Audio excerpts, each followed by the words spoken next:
In August 1942, deep in the Solomon Islands, the United States launched its first major offensive of the Pacific War, a campaign that would become one of the bloodiest, longest, and most decisive struggles of World War II, the Battle of Guadalcanal. It was here, on a humid island covered in jungle, that America and Japan fought a brutal contest of endurance that would shift the momentum of the war. The story begins months after the Battle of Midway.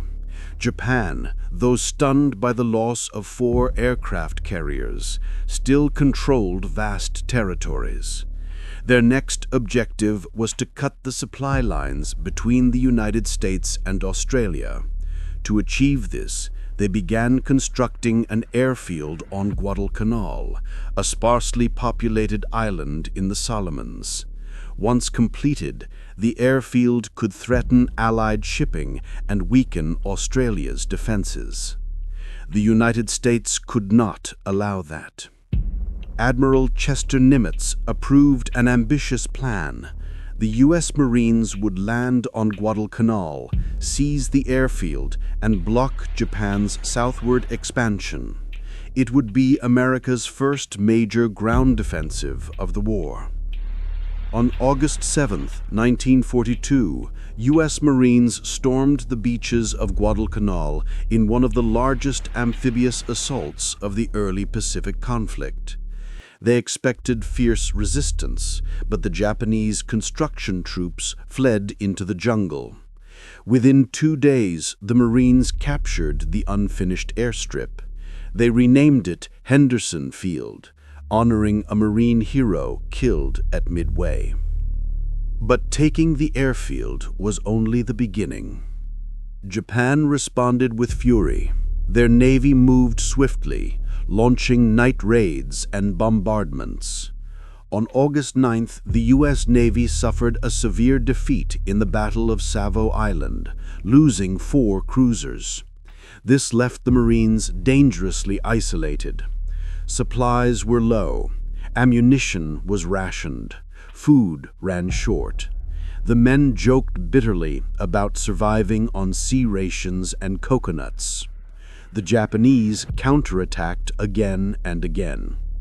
In mid-August, the first wave of Japanese troops landed east of Henderson Field. They marched through dense jungle at night, confident of victory. Japanese commanders believed American forces were weak, disorganized, and afraid. They were wrong. On August 21, in the Battle of the Tanaroo River, U.S. Marines opened fire with machine guns as Japanese infantry charged in a straight line, shouting battle cries. The Japanese suffered devastating losses. For the first time, American ground forces proved they could defeat Japan in close combat. But the struggle was far from over. September brought constant air battles. Japanese bombers attacked Henderson Field almost daily.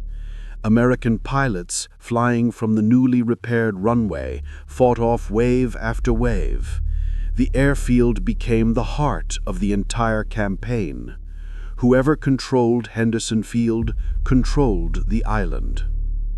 Meanwhile, Japanese destroyers, nicknamed the Tokyo Express, raced down the slot at night, delivering reinforcements. Their ships were fast, skillful, and deadly in nighttime operations. Every night the jungle shook with explosions. Every morning the Marines braced for new attacks. The most terrifying assault came in mid-September, the Battle of Bloody Ridge.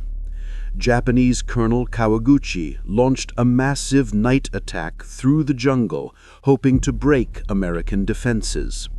For hours, Marines fought hand-to-hand in darkness, their lines bending but never breaking. At dawn, the hillside was littered with fallen soldiers. The Japanese attack had failed.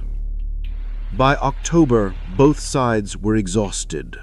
Tropical diseases spread among U.S. troops: malaria, dysentery, dengue fever. Many Marines lost weight and strength. Supplies arrived slowly, yet their determination hardened. Guadalcanal became a symbol of resistance and survival. Japan was not ready to give up.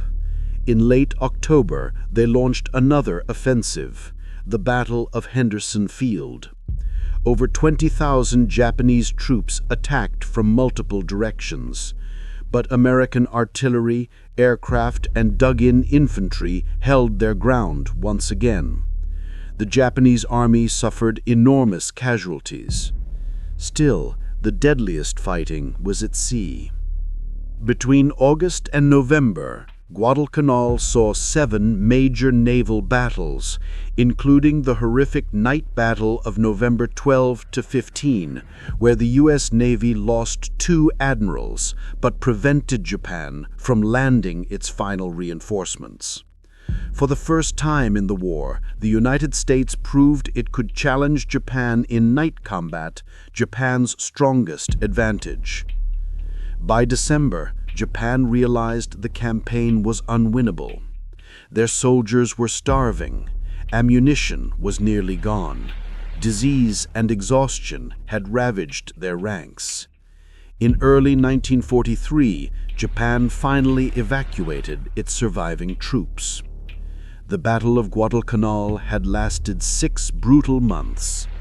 When it was over, Japan had lost more than 25,000 soldiers, dozens of ships, hundreds of aircraft, and most critically, the strategic initiative.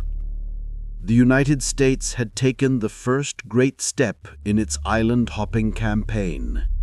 Guadalcanal became a turning point, proof that Japan's advance could be stopped and reversed.